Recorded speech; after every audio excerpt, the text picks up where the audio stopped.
Hey, thank you. Bonjour tout le monde. Je tiens d'abord à remercier mes collègues du Québec, de la Colombie-Britannique et de l'Alberta pour leur collaboration dans le cadre de cette enquête conjointe. Nos efforts concertés témoignent de notre engagement commun à protéger le droit fondamental à la vie privée des Canadiennes et des Canadiens. Les nouvelles technologies, comme l'intelligence artificielle, sont alimentées par la collecte massive de données qui comprennent les renseignements personnels de la population canadienne. Si l'innovation technologique peut procurer d'importants avantages pour l'économie, la société et l'intérêt public, la valeur procurée par l'innovation peut être compromise si elle ne repose pas sur des bases solides et sécuritaires qui tiennent compte avant toute chose de l'intérêt supérieur des individus. Our joint investigation highlights the importance of prioritizing privacy in the development, deployment, and ongoing evolution of artificial intelligence so that Canadians are able to safely use and leverage the benefits of these technologies. Appropriate safeguards are the cornerstone of responsible innovation and are key to ensuring that Canadians can benefit from new technologies without giving up their fundamental right to privacy. Today, we are announcing the findings of our investigation examining OpenAI's collection, use, and disclosure of personal information to develop and operate its AI-powered chatbot, ChatGPT.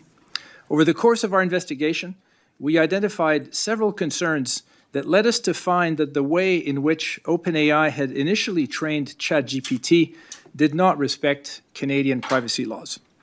In particular, we found that OpenAI's collection and use of information to train its models was overly broad, resulting in the collection and use of sensitive personal information.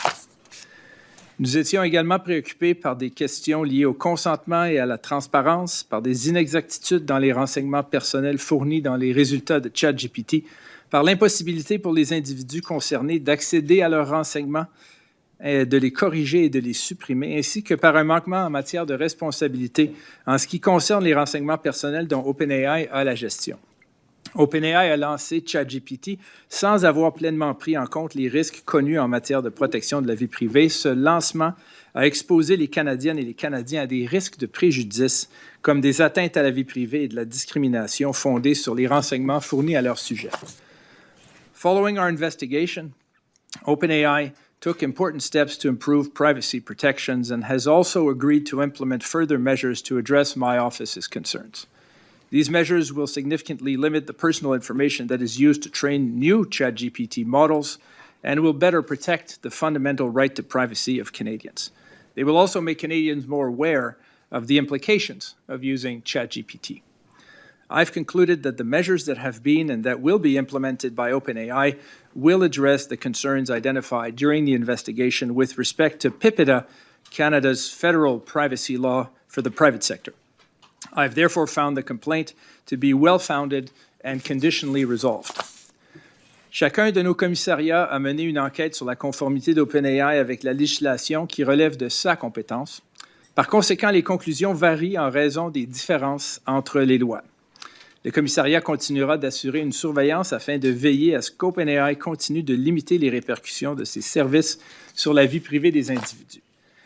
This investigation also further reinforces the need to modernize Canada's privacy laws for the digital age.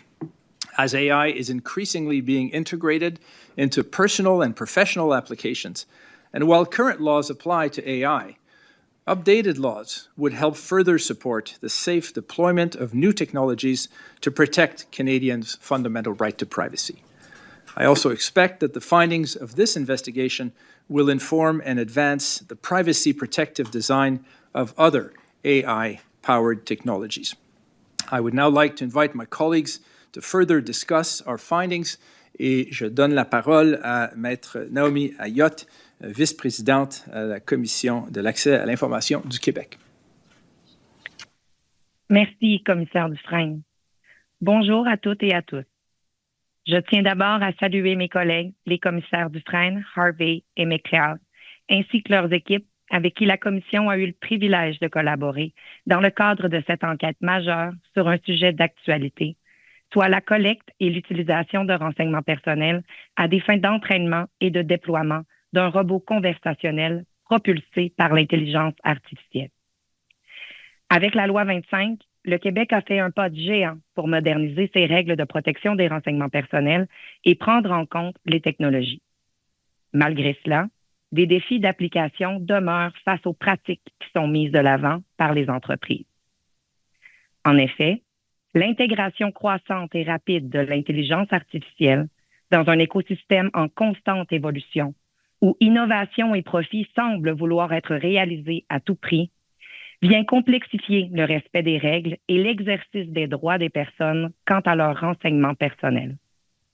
La multitude des sources de renseignements que l'on retrouve désormais sur le web et leur moissonnage ne font qu'amplifier nos préoccupations en matière de protection de la vie privée.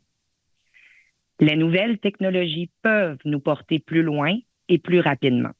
Toutefois, si nous les laissons se nourrir sans limite de nos renseignements personnels, nous en paierons individuellement et collectivement les conséquences. Les nouvelles technologies ne sont attrayantes que si elles ne mettent pas nos droits en péril. Les organisations doivent adopter des pratiques respectueuses de la vie privée. Sachant combien les technologies d'IA générative affectent tous les aspects de nos vies, elles doivent, selon la Commission, être conçues avec beaucoup plus d'égard pour les droits fondamentaux. Rappelons qu'au Québec, aucune loi ne confère aux renseignements personnels un caractère public du seul fait que ces derniers sont diffusés sur le web. De plus, les entreprises sont tenues de collecter uniquement les renseignements personnels qui sont nécessaires aux fins qu'elles poursuivent. Dans le rapport de conclusion rendu public aujourd'hui, la Commission conclut notamment qu'OpenAI a omis de mettre en place des mesures suffisantes pour assurer la protection des renseignements personnels des Québécoises et des Québécois au regard des obligations prévues à la loi sur la protection des renseignements personnels dans le secteur privé. La Commission a considéré qu'OpenAI n'a pas, lors de sa collecte de renseignements personnels sur le web, mis en place des mesures raisonnables afin de s'assurer du respect de l'obligation d'information auprès des personnes concernées ou d'obtenir un consentement lorsque requis. Ne donnez pas en temps utile aux utilisateurs de sa version web gratuite de ChatGPT l'information nécessaire concernant l'utilisation de leur clavardage, lesquels peuvent contenir des renseignements personnels aux fins de développement de ces algorithmes. Ne s'est pas assuré que les paramètres de confidentialité relatifs à l'utilisation des clavardages assurent, par défaut, le plus haut niveau de confidentialité. La Commission souligne qu'OpenAI a instauré en cours d'enquête, notamment sur la base des recommandations qui lui ont été faites, de nouvelles mesures en limitant la collecte des renseignements personnels et en entraînant un nouveau modèle d'IA. Cela démontre la capacité pour les entreprises à trouver des solutions novatrices pour atténuer les risques pour la vie privée. Ce rapport de conclusion met en lumière que les entreprises technologiques ne peuvent pas négliger la protection de la vie privée au nom de l'innovation. Elles doivent mettre la protection des renseignements personnels au cœur de leur développement afin d'assumer pleinement leurs responsabilités. La Commission entend surveiller la mise en œuvre par OpenAI des recommandations conjointes et des recommandations propres au Québec contenues au rapport de conclusion afin d'assurer la protection des renseignements personnels des Québécoises et des Québécois. Je cède maintenant la parole à mon collègue de la Colombie-Britannique, le commissaire Michael Harvey.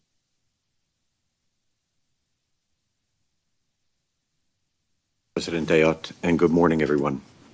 The report we're releasing today speaks to a fundamental disconnect between how one of the world's most popular and widely used artificial intelligence applications works and what our privacy law and the principles that underpin it demand. It highlights how far we need to go to create an environment where trustworthy innovation in AI can thrive, and it shows the extent of changes we need both from innovators and from our laws to make that happen. My office joined our federal and provincial counterparts to examine OpenAI's compliance with our respective privacy laws, in our case, BC's Personal Information Protection Act, or PIPA. We assessed OpenAI's collection, use, and disclosure of personal information with ChatGPT against the privacy protections our legislation provides the people of our province. What we found was that OpenAI contravened PIPA in all but one of the 13 issues we investigated. To initially train ChatGPT, OpenAI scraped vast amounts of personal information from publicly accessible websites. This was widespread and indiscriminate. Social media, discussion forums, blog posts, news outlets, and more, whether from a child or an adult. All of this publicly sourced information was obtained without any type of consent recognized under PIPA. In contrast, I am encouraged that OpenAI has taken positive steps to improve their practices, including retiring the initial ChatGPT models that we investigated, introducing filtering tools, changes to their data practices, and a commitment to compliance reporting. As a regulator, I must note, though, that the core issue remains unresolved. We're left at an impasse. On the one hand, AI applications have potentially transformative benefits. But in certain cases, such as the one before us, applications are developed without adequate privacy considerations. And on the other hand, those privacy laws were written for a different era and are strained to the breaking point. Both companies and the law have to change. In BC, I have written to our Minister of Citizen Services urging the government to act without delay to modernize our legislation to respond to today's challenges. This doesn't mean removing guardrails as this powerful technology races ahead. Instead, it means putting the onus on organizations to earn the trust of the people whose data they use. We need to start with consent, but where that is neither feasible nor appropriate, we need other legal authorizations in PIPA that come with strong guardrails, robust independent oversight, and the burden for compliance on the people profiting from the use of people's data. The goal is a BC where companies innovate and compete on how to empower people with control over their own innovation, not on how to deprive them of their autonomy over their data and extract value from it.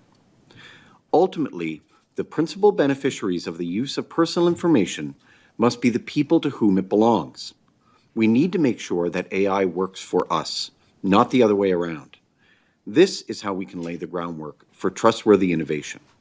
And this report makes clear just how much work we have ahead to make that a reality. Thank you. Pass it to Diane McLeod, Commissioner from Alberta, who is joining us virtually.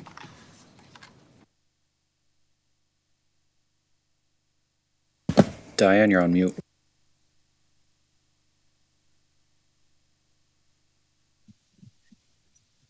My apologies. I'll start again. First of all, thank you to my colleagues for their remarks. From the Alberta perspective, I want to note first that it is unfortunate and disappointing that technology companies have moved ahead so quickly with new developments and innovations without first ensuring that they are adhering to... Pardon? You're on mute. Not on mute. Go ahead, please. You're fine right now. Yes. Oh, okay. Sorry, I'll start again. Thank you to my colleagues for their remarks. From the Alberta perspective, I want to note first that it is unfortunate and disappointing that technology companies have moved ahead so quickly with new developments and innovations without first ensuring that they are adhering to privacy legislation. Our investigation found that OpenAI did not appear to pay adequate attention to privacy compliance in its development and deployment of ChatGPT, which is very troubling. The first ChatGPT model was launched in 2022, nearly 2 decades after privacy law in Canada applied to the private sector. The failure to ensure privacy is respected in ChatGPT development and deployment led to 12 findings of non-compliance with our respective privacy laws in Canada. This is unacceptable in a world where privacy rights are highly valued and fiercely guarded. In Canada, the right to privacy is a quasi-constitutional right. All technology companies designing and deploying AI should understand their duty to ensure privacy is protected as the law requires. That said, this investigation has shone a light on one of the biggest challenges to privacy protection in history. Technology has been moving so quickly, in particular in regard to AI. Personal information is being collected in ways that were not even contemplated when our privacy laws were written. As my colleagues have noted, the methods these companies use, scraping data from publicly accessible websites, could never be carried out in ways that would meet the consent requirements of Alberta's Personal Information Protection Act, or PIPA. My office has advocated for some time that changes be made to PIPA to allow for technology innovation but still provide privacy safeguards. Consent-based protections, for example, may no longer be feasible in an age when technology companies have easy access to so much information about individuals on the internet. Other options must be found. My office has been working to connect with the technology sector to ensure privacy is considered at all phases of technology development and deployment. We have also called on our government to regulate AI uses. The kind of regulation would require companies like OpenAI to evaluate the risks of this technology and to mitigate those risks before launch. Some may worry that we are trying to close the barn door after the horse has already bolted. There is a grain of truth to that. Technologies are moving so quickly that it is indeed challenging and perhaps even impossible to get ahead of it with legislation or regulation. However, there is always an opportunity to erect a fence or a corral around the barn. If you'll allow me to take the metaphor further, guardrails must be established to ensure technology companies are accountable for privacy protection. The incredible advancements in technology such as AI would have strained believability only a few years ago, yet these technologies are more ever present in our world. So it is reasonable to believe that we also have the expertise to find the necessary solutions, to develop new technologies in ways that safeguard privacy, and to include privacy in the design of new technologies. Perhaps the same type of innovative minds that develop these new technologies should work alongside privacy regulators to find creative ways to ensure privacy protection. My hope is that OpenAI has learned from this investigation and that other technology companies that are developing and deploying AI or other novel technologies also learn from this report that privacy must be a top priority and cannot be an afterthought. Thank you. All right, we'll now turn to some questions. I see about 10 people on the list in the room. You can do the math on how much time each question and answer could take to get everyone in. We will start with Olivia Stefanovich, CBC. Thank you so much. Since you launched your investigation, the Tumbler Ridge tragedy happened, and I'm just wondering if any of you have more concerns based on what you've seen in that case, and why should Canadians trust OpenAI based on what you've seen and the improvements that you say it's made? Thank you for the question. So first of all, we have identified a number of shortcomings in terms of how OpenAI developed the initial models of ChatGPT. We're highlighting those in the report in terms of the scope, in terms of the consent, the accuracy, and so on. That said, in the course of the investigation, and because of the investigation, OpenAI collaborated, engaged with us, and put in place a number of measures to mitigate those risks. And this is why, from a federal perspective at least, I was able to find that they are ultimately resolved, those concerns that have been identified. So the engagement from my perspective has been good, and I would expect that this continues and take place in the context of the Tumbler Ridge situation, which really raises a separate issue of what should be the duty of organizations in terms of disclosing risks to authorities. And that's an important question. Canadians have to be protected. We need to find ways, and the government is working on this, and this may lead to some amendments. This may well be taken up by Parliament. At the end of the day, we need to be able to protect Canadians, do it in a way that protects privacy. And some of our key messages in this investigation go to that. We need to prioritize privacy at the outset. Privacy is not an obstacle to innovation, to the economy, and it's certainly not an obstacle to public safety. We need to work together to get that balancing right. I don't know if my colleagues, perhaps from DC, want to add. Certainly. This investigation focused on primarily how ChatGPT trained and then used its models, or how OpenAI trained and used ChatGPT. The specific circumstances of Tumbler Ridge are, of course, a very specific use in that instance, and PIPA is engaged. So I guess from a BC regulator's perspective, the first thing I should say is that our first thoughts after the tragedy in Tumbler Ridge were for that community itself, for the people that were, and family and the community that were harmed. And that will remain foremost in our minds as we consider, as now with our legislative mandate, how we will consider how the Personal Information Protection Act has been engaged with this specific instance. And we're going to be trying to understand the best way that our office can add value. So we're monitoring these issues very carefully, and as you may know, there are many investigations ongoing to Tumbler Ridge. We're going to be considering how best we can add value, and we will communicate about that when it's appropriate. Thank you. Thank you.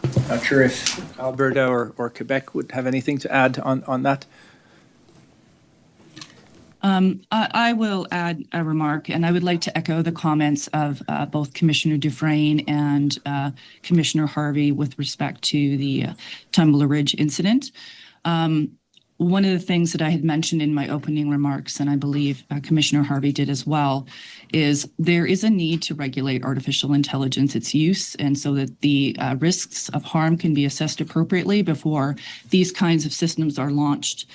The question asked goes beyond our mandate to a certain extent. It often falls into the purview of privacy regulators because we're so connected to the kinds of issues that we're looking at from an artificial intelligence evaluation perspective. So we here in Alberta have called on our government to regulate artificial intelligence, and I think it's an important thing that we consider that at all levels of government to Canada so that we ensure adequate protections. Thank you. As a follow-up, the Heritage Minister has said that the federal government has no choice but to act on social media use to protect young people. Do you agree with the minister, and do you think there should be a social media ban and a ban as well on AI chatbots based on your study? Thank you for the question.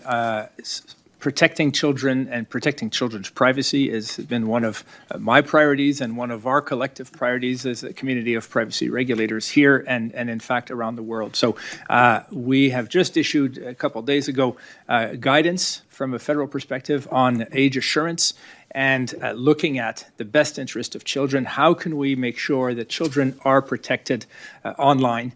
And in some cases, it may mean that they should not have access to certain websites where there's a greater risk. In other cases, it will mean that we want to raise the protection for those websites. And that I think at the heart of these considerations should be what is the best interest of children. The first step need not necessarily be a ban. I think the first step should be, can we fix the underlying issue? Can we make it more privacy protective? Can we make it more safe for everyone, but particularly for children? In areas where we cannot, I think that there's a growing discussion on this, and I think the goal is to reach this balance where you're protecting children, but you're also giving them the ability to evolve in this increasingly digital world. Laura Osmond, The Logic. Thanks for doing this today. You all mentioned to some degree the inadequacy of our current privacy laws. Can you just expand a little bit on how far short they are falling in this sort of digital age, how they're leaving Canadians vulnerable, and what specifically needs to be changed or updated to fix that? Thank you for the question. So briefly, from a federal perspective, and this may be the area where there's a difference between federal and provincial aspects. The issue of consent as a basis, the obligations to obtain consent, creates a tension when you're talking about artificial intelligence development.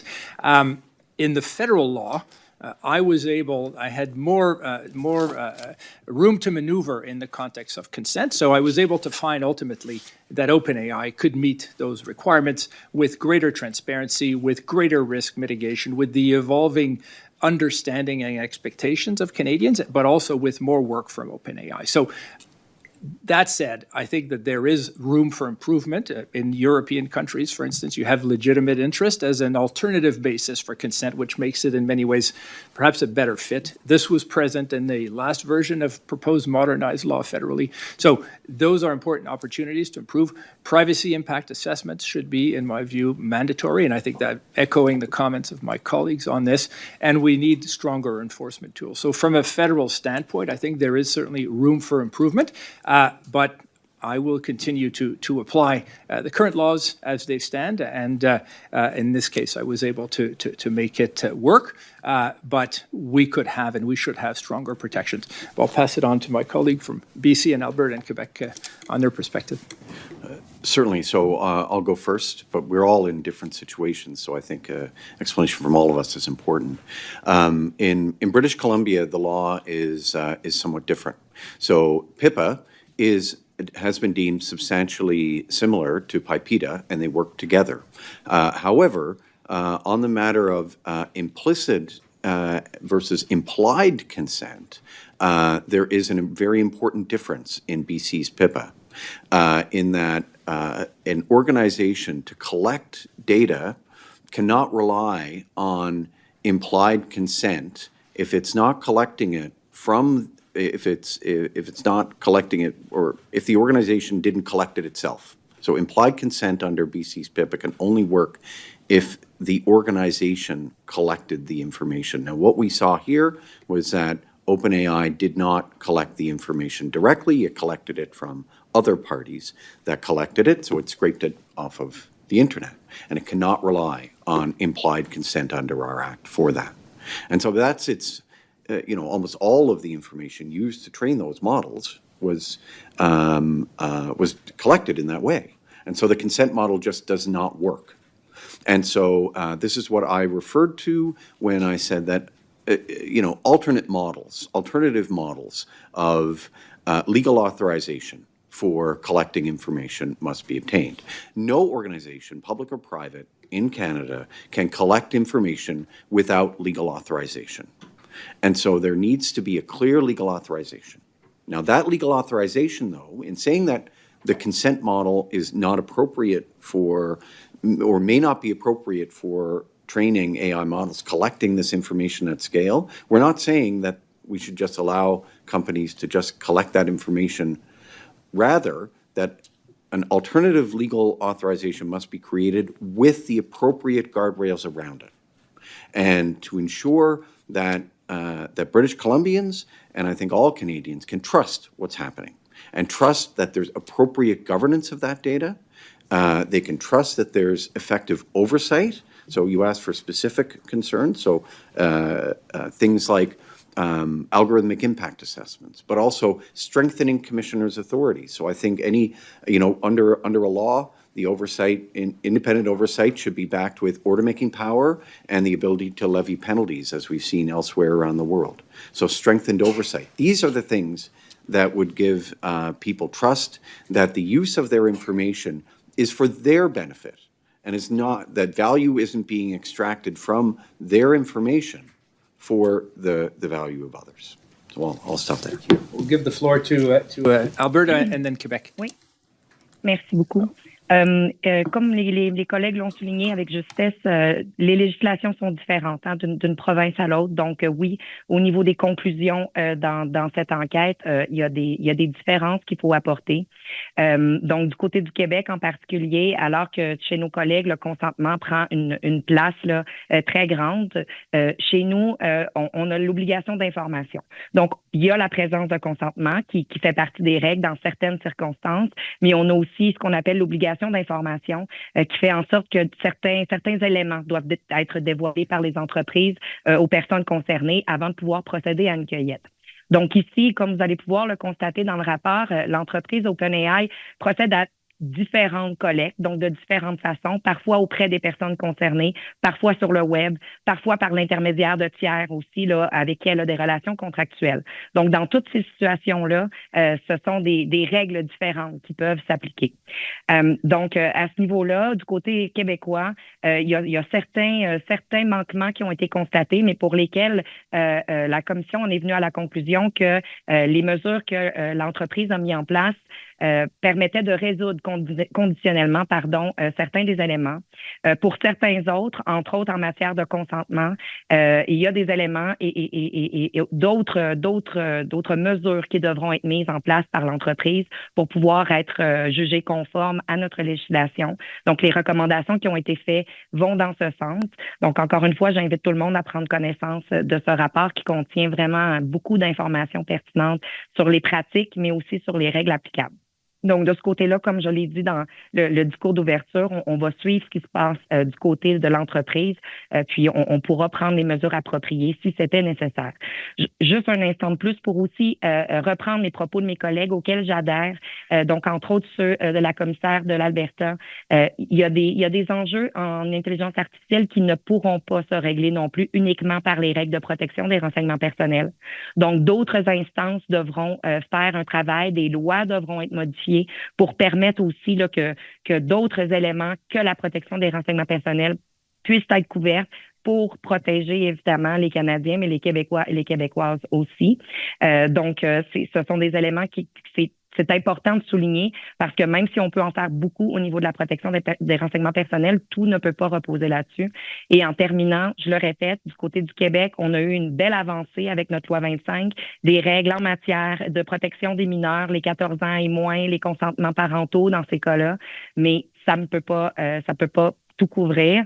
Et se rappeler aussi que toute mesure de protection supplémentaire qui pourrait être mise de l'avant, qui impliquerait, par exemple, des vérifications d'identité, soit pour interdire l'accès ou le limiter à certains outils d'intelligence artificielle, pourrait nécessiter une collecte supplémentaire de renseignements personnels. Donc, ça aussi, c'est important de le souligner et ça nous préoccupe.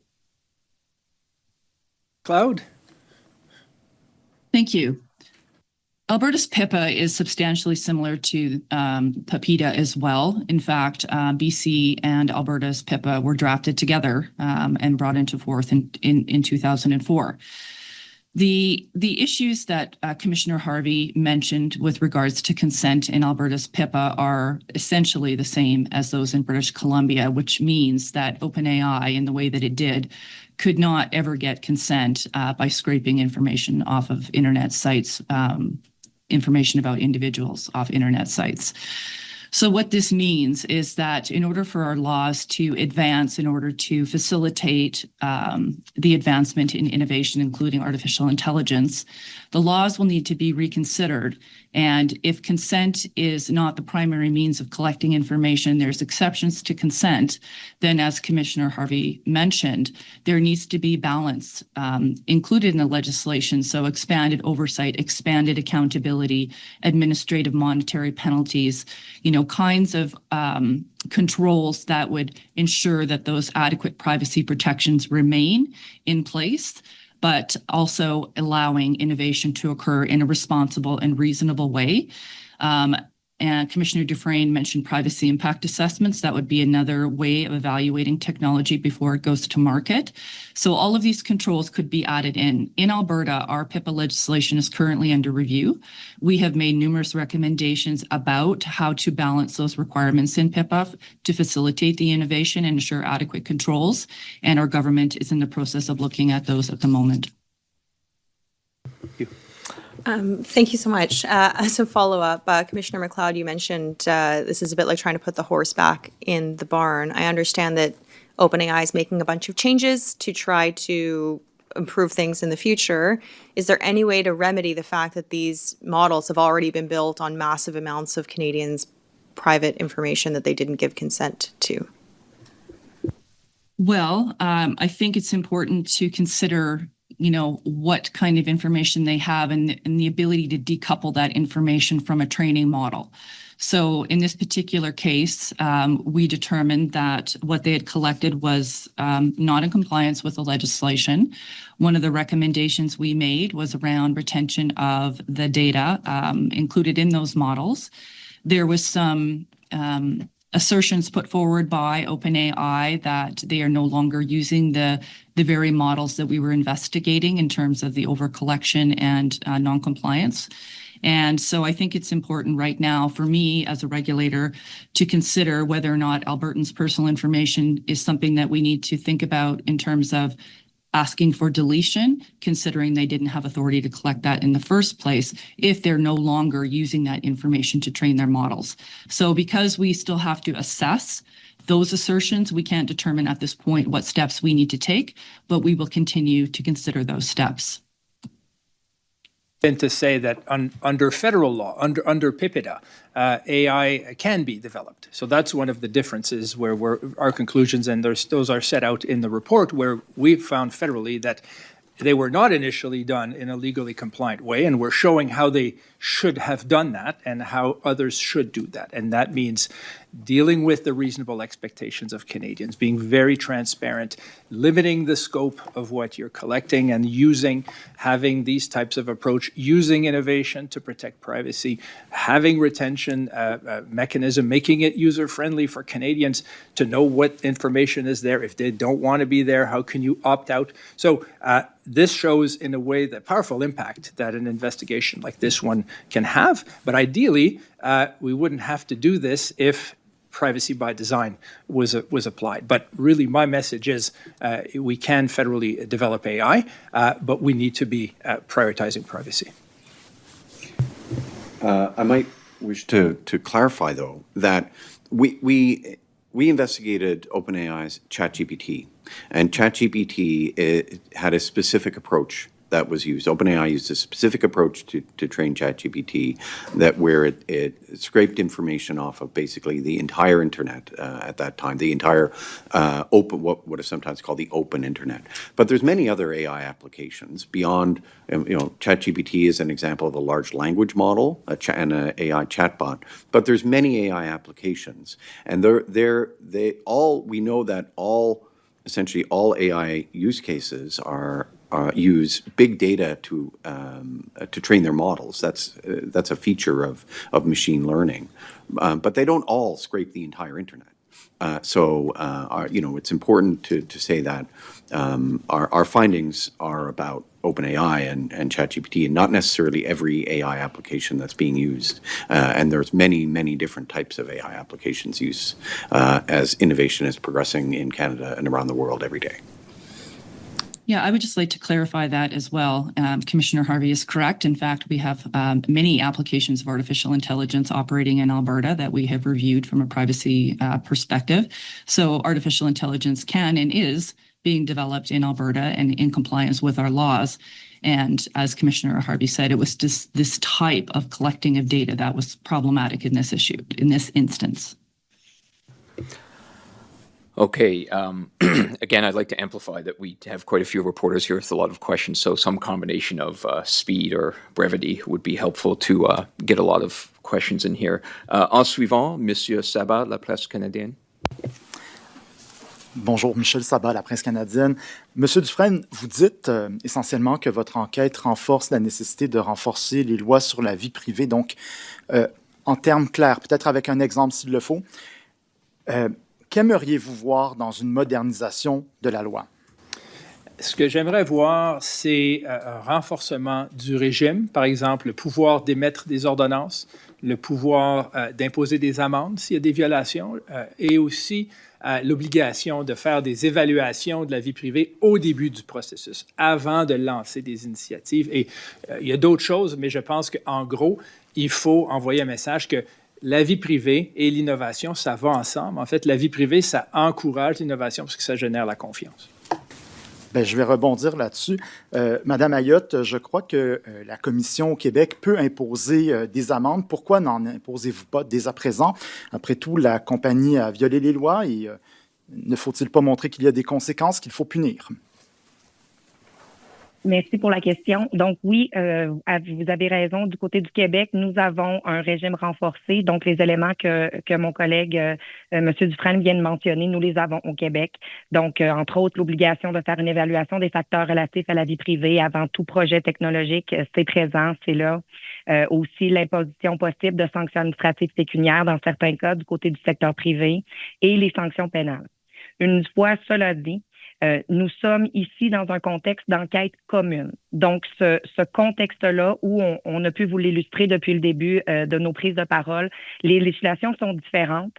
Donc, nous n'avons pas tous les mêmes pouvoirs, nous n'avons pas tous les mêmes lois. Donc, à ce stade-ci, étant donné les manquements qui ont été constatés, étant donné les actions qui ont été posées par l'entreprise à ce jour, le choix qui a été fait par le commissaire au dossier est de procéder à des recommandations. Donc, dans ce contexte-là, quand on est dans un contexte de recommandation, nous ne sommes pas rendus au moment où on imposerait des sanctions pénales pour prendre cet exemple-là. Vous savez, il y a des gradations dans tout ça, là, donc, puis on a aussi un cadre d'application pour les sanctions administratives pécuniaires qui explique bien la situation, là, en ce sens que on y va par étapes quand c'est possible, puis je ne prétends pas qu'il n'y a pas des manquements où ce serait directement un cas de sanctions pénales, mais ici, dans le contexte donc d'une enquête commune, ce sont les recommandations qui ont été mises de l'avant. Donc, on surveille ce que la compagnie va faire en lien avec les dernières recommandations qui ont été faites. Je le répète, certains éléments sont considérés en fait, conditionnellement résolus, mais 2 éléments ont été considérés donc non résolus pour le moment. Donc, on suit ça attentivement et la commission n'hésitera pas à utiliser ses pouvoirs de surveillance, y compris ceux de sanctions pénales s'il le faut, mais tout ça précédé évidemment d'enquête ou d'inspection. Donc, nous avons les pouvoirs, nous sommes heureux de les avoir et nous allons les exercer lorsque c'est approprié de le faire. Hi, Stephanie Taylor with the National Post. Thanks for taking my question. For Mr. Dufresne, what is your understanding about why OpenAI didn't respect privacy laws and take into account what you characterize as known privacy issues in the first place? Did you ask the company that, and what was their response? Well, in the report, we look at the issue of accountability, and we find that there was a lack of accountability, and we have some statements from leaders of the organization at the time saying we felt we had to move. We knew that there were others out there, and so we launched it without having done limited testing. So I can't speak for them, but there was a sense that they had to move quickly, but we found that problematic. We found that there were things that they could have done, and indeed that they have now done, that should have taken place before this was launched. And so that's the key message to organization is you can do this beforehand, you have to do this beforehand, and so rushing it to market will be problematic. Just as a follow-up, some of the recommendations, it seems like there's some timestamps within 3 and 6 months, but millions of Canadians are going to be using ChatGPT likely today. So just to be clear, can Canadians today trust ChatGPT in terms of how it collects its data, handles their data? Well, from a federal perspective, the answer is yes. I am finding this to be conditionally resolved, and the company has taken steps to limit the scope of the information that it is using to train the models, to be putting in place some retention mechanism to make it more user-friendly. They will be doing more things to make it clear for Canadians. They will be communicating in a more user-friendly way, in a bilingual way. So we're going to be monitoring all of those things. We're going to be getting periodic reports. And if there are issues that arise where this is not being done, we will take the appropriate actions. But I'll pass it on to my colleagues for their perspective. Sure. So I'll go first. What I will say is that it was a clear finding of our report that that ChatGPT is not compliant and cannot be compliant because of the requirement for implied consent. That said, we have at the BCO-IPC developed an infographic to provide advice to people in British Columbia about how best to how they can best use really any similar platform in a manner that is safe and privacy, or as safe as possible and privacy protective as possible under the circumstances. And I would say that we also are encouraged by many of the things that that we've seen ChatGPT do over the course of the investigation, and we're also encouraged by a number of the commitments that they've committed to make. And with our partners, we will be monitoring their compliance with those commitments. Thank you, merci. Boris Poul, Le Devoir. Oui, bonjour, Madame Ayotte, Boris Proulx, Le Devoir. Ma question est pour vous. Votre recommandation numéro 1, excusez-moi, mais je la comprends pas. Est-ce qu'il n'y a pas, avant d'utiliser ChatGPT, une espèce de case à cocher, j'accepte les conditions, puis là, où on peut aller les lire sur une page web séparée où il y a 2500 pages de texte, puis il est écrit quelque part que vos données peuvent être utilisées. Vous voyez où je veux en venir. Est-ce que ça, c'est pas une mesure raisonnable, comme vous dites, de consentement pour recueillir des données personnelles? Comment vous mettez ça en place? Merci pour cette question. Donc, écoutez, comme je l'ai mentionné tout à l'heure, dans cette enquête-là, dans les pratiques d'OpenAI, plusieurs modes de collecte différents existent. Donc, celui auquel vous faites référence, en fait, implique qu'on est un utilisateur qui est en train d'utiliser donc le ChatGPT. Dans l'enquête, ce qu'on couvre aussi, on a parlé d'entraînement des modèles. Donc, à ce stade-là, il n'y a pas d'utilisateur qui est en train, qui est devant l'outil, qui est en train de l'utiliser. Donc, il n'y a pas de case à cocher. On est revenu donc à explorer ce qu'ils ont fait en moyen de moissonnage, entre autres, donc pour entraîner les algorithmes et pour les faire évoluer. On est allé chercher des sources autres que ça. Donc, ça, je pense que ça peut répondre à un bout de votre interrogation. Ensuite, l'obligation d'information et dans certains cas, le consentement.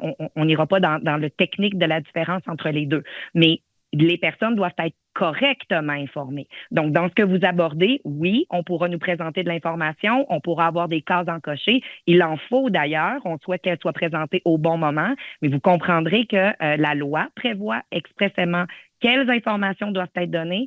Ça doit être fait avant que les collectes débutent. Ça doit être en termes simples et clairs.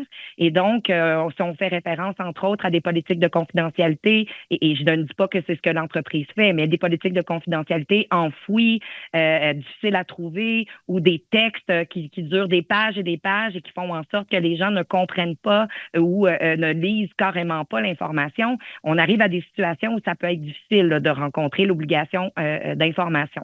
Donc, c'est en ce sens-là que la Commission a fait des recommandations pour clarifier les méthodes, les informations qui sont données pour s'assurer que lorsque les gens prennent des décisions à l'égard de leurs renseignements personnels, ils le font en toute connaissance de cause.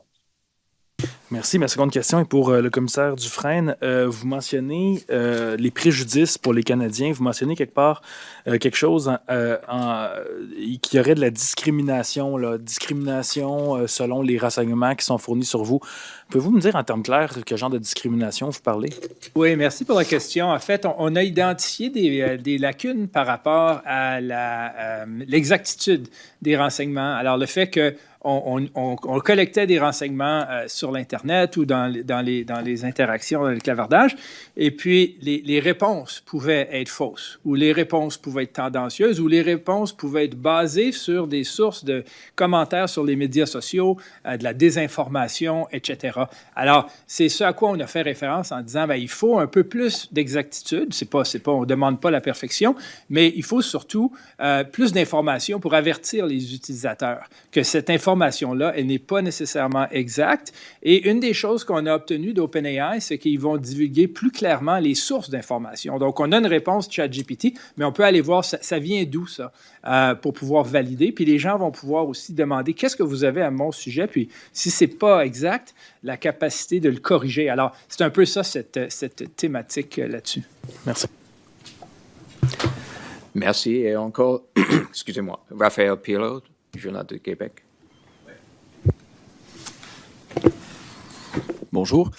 Je voulais simplement savoir, est-ce que vous recommandez, M. Dufresne, d'interdire l'utilisation de OpenAI aux membres du gouvernement, n'importe quelle personne qui travaille dans un gouvernement fédéral, provincial? Est-ce que c'est une de vos recommandations, étant donné qu'on voit qu'ils enfreignent les renseignements sur la vie privée? Non, ce n'est pas une de nos recommandations. Et pour clarifier, on arrive à la conclusion que la façon dont les modèles de ChatGPT ont été développés initialement ne respectait pas la loi. Mais suite aux recommandations qu'on a faites dans ce rapport-là, des changements ont été apportés sur la portée de ce qui est utilisé pour former, sur la façon dont le consentement peut être obtenu et sur la transparence, l'exactitude, etc. Alors, de ma perspective au niveau fédéral, j'ai jugé que la plainte était fondée, mais qu'elle était conditionnellement résolue. Ça veut dire que la société, la compagnie est en train de prendre suffisamment de mesures pour se conformer. Alors ça c'est ma perspective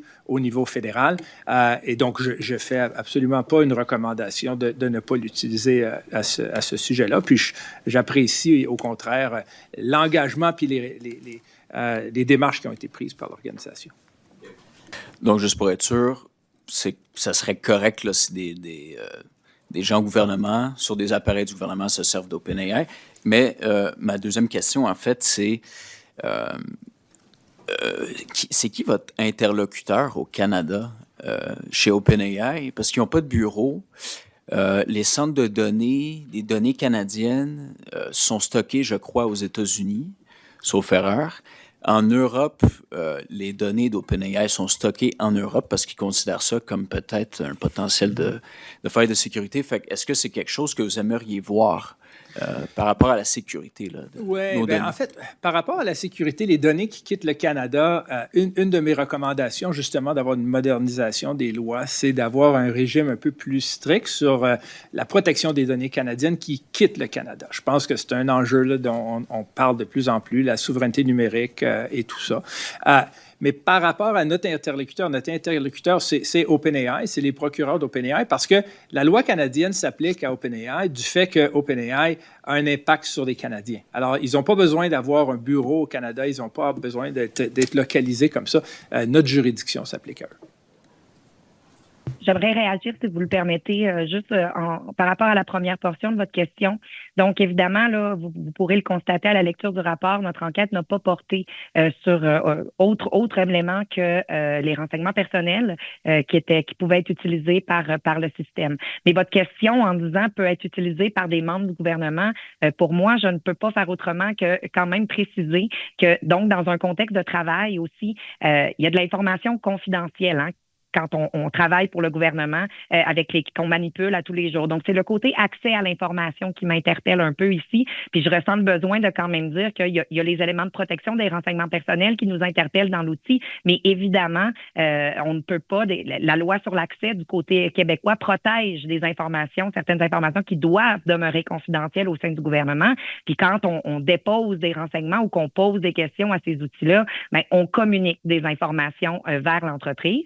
Donc, encore une fois, les conditions d'utilisation. Et évidemment, ces entreprises-là, excusez-moi de me couper moi-même, mais il y a des contrats, là, puis il y a des versions qui sont disponibles dans certains contextes pour pouvoir justement naviguer dans cet univers-là. Mais ne perdons pas de vue que lorsqu'on pose des questions à des robots conversationnels, on lui communique des informations. Donc, je ressentais le besoin de vous préciser cet élément-là, mais c'est vraiment un élément d'accès à l'information. Okay, we have 5 minutes left to ensure linguistic duality. One question for Marlo Glass et une question pour Juliane Lapointe, Radio-Canada.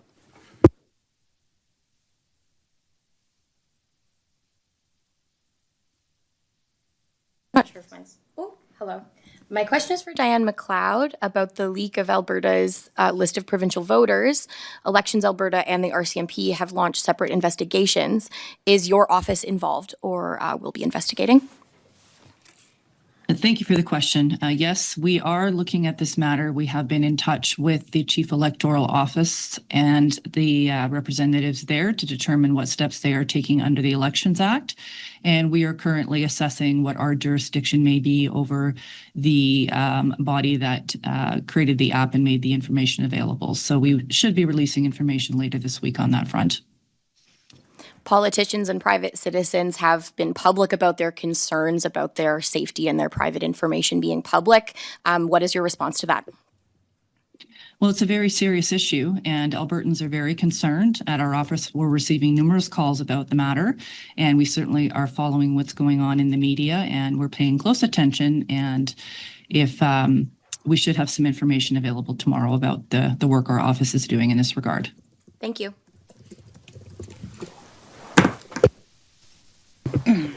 Bonjour, Juliane Lapointe de Radio-Canada.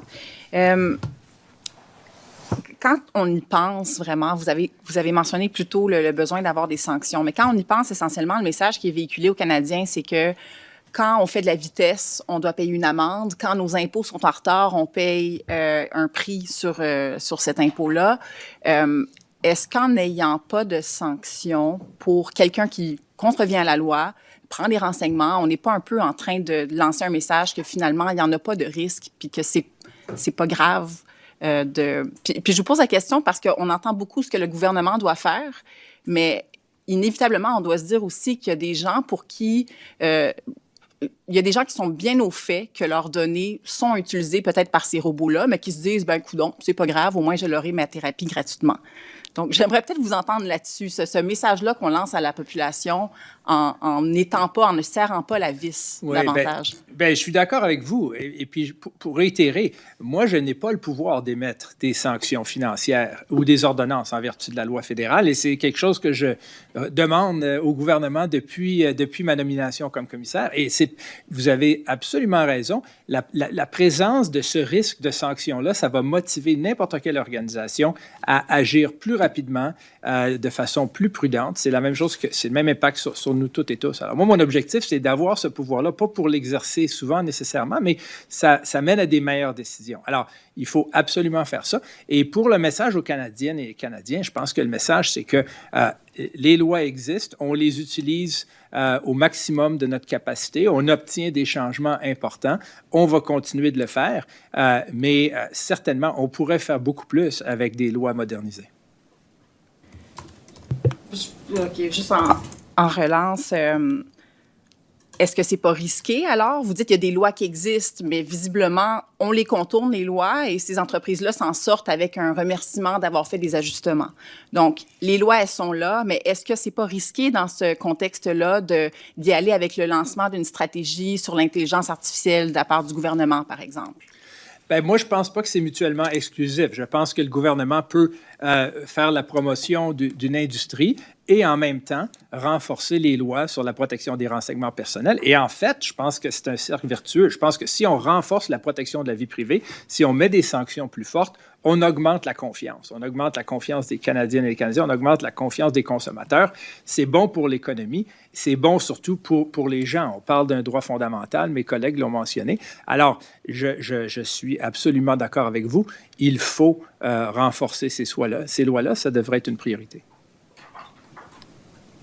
We save so much time, we have time for one last question. Maria Collins, Wire Report. Thank you.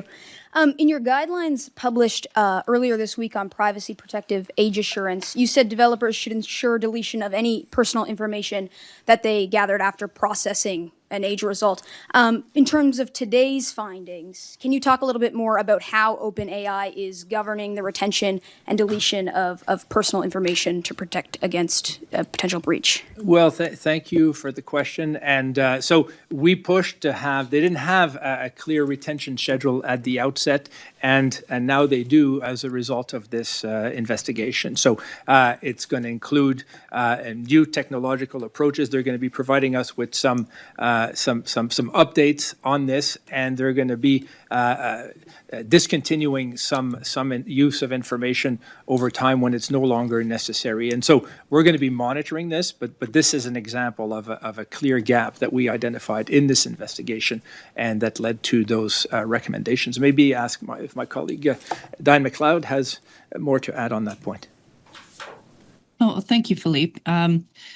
Yes, I think you covered it nicely. It is a requirement in PIPA that organizations have retention and destruction policies and procedures. And as Commissioner Dufresne just indicated, this was something that our report identified, and our recommendations were made regarding it, and OpenAI has indicated that they will comply with that. All right. Thank you very much for everyone's time today. Merci beaucoup. Miigwech. See you all again soon.